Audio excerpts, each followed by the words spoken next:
Aujourd'hui, les mises à jour les plus intéressantes viennent d'Ukraine. Les unités de drones russes avaient brièvement pris l'avantage, car la connectivité Starlink leur permettait de guider des systèmes longue portée avec précision et d'opérer au-delà des interférences ukrainiennes. Cependant, la coupure soudaine de ces connexions a laissé les drones russes connectés à Starlink aveugles, exposant ainsi les faiblesses structurelles qui caractérisent les ambitions spatiales de la Russie depuis l'effondrement de Razve. Le programme russe d'Internet par satellite domestique est au point mort, au point qu'il ne peut plus être considéré comme une solution viable à court terme pour les communications militaires. Cette lacune persistante a laissé les forces russes sans réseau de communication spatiale fonctionnel, à un moment où les opérations modernes dépendent de plus en plus de liaisons stables et à haut débit. Faute d'alternative nationale, les unités russes se sont tournées vers des terminaux Starlink acquis par l'intermédiaire de tiers. Les forces russes utilisaient déjà Starlink pour les communications et diverses fonctions de drones, mais des adaptations récentes ont étendu cette pratique à des systèmes longue portée comme les drones BM-35 et Shahed. Ces changements ont été introduits pour étendre la portée opérationnelle et maintenir des liaisons de contrôle stables dans des zones où les systèmes traditionnels basés sur la radio étaient peu fiables ou facilement brouillés. Cela a permis aux drones russes longue portée d'opérer avec plus de précision et de résilience, car les drones connectés à Starlink sont également plus résistants au brouillage. Dès que les autorités ukrainiennes ont confirmé que des unités russes utilisaient Starlink pour guider des drones, elles ont rapidement pris contact avec l'entreprise pour coordonner une réponse. Jusqu'à présent, l'utilisation russe de Starlink se limitait aux communications et à des tâches de drone à petite échelle, mais l'intégration dans des systèmes de frappe longue portée a créé un risque opérationnel qui ne pouvait plus être ignoré. Plus important encore, les récentes adaptations russes ont généré des signatures techniques claires, rendant pour la première fois possible des restrictions ciblées. La priorité était d'identifier comment des terminaux non autorisés opéraient en Ukraine et comment les restreindre sans perturber l'utilisation légitime ukrainienne. Cela nécessitait des mesures techniques capables de distinguer les appareils ukrainiens des non-ukrainiens, même lorsque les terminaux étaient déplacés, dissimulés ou acheminés via des intermédiaires. Pour résoudre ce problème, Starlink a mis en place un système d'accès basé sur la vérification et la géolocalisation.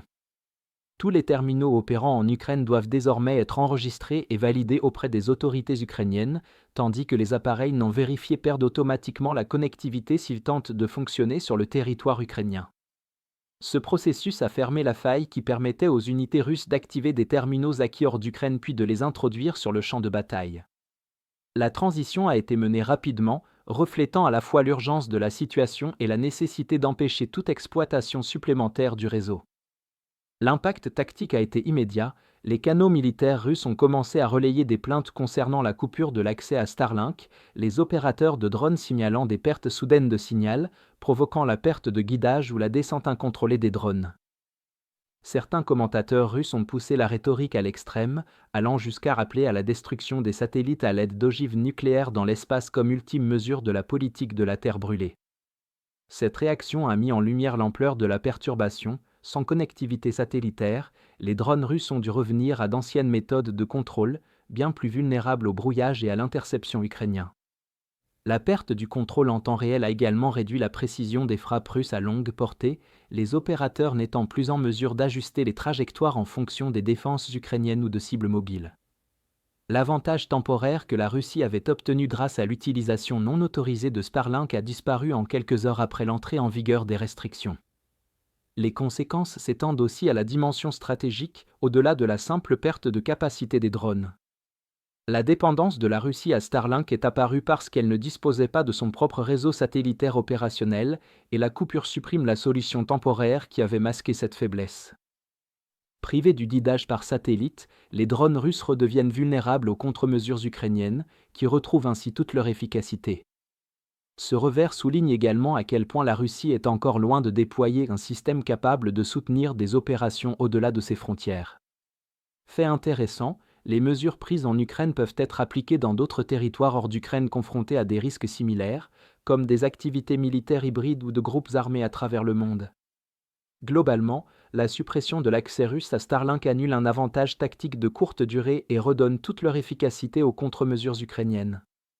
Cette coupure démontre qu'il est possible de limiter l'utilisation non autorisée de réseaux satellitaires commerciaux, même dans des environnements opérationnels complexes, créant ainsi un précédent qui pourrait influencer la manière dont les États et les entreprises gèrent l'accès aux services numériques critiques. La dépendance de la Russie à l'égard de systèmes étrangers met en lumière les contraintes à long terme auxquelles sont confrontées les armées incapables de déployer leur propre infrastructure résiliente.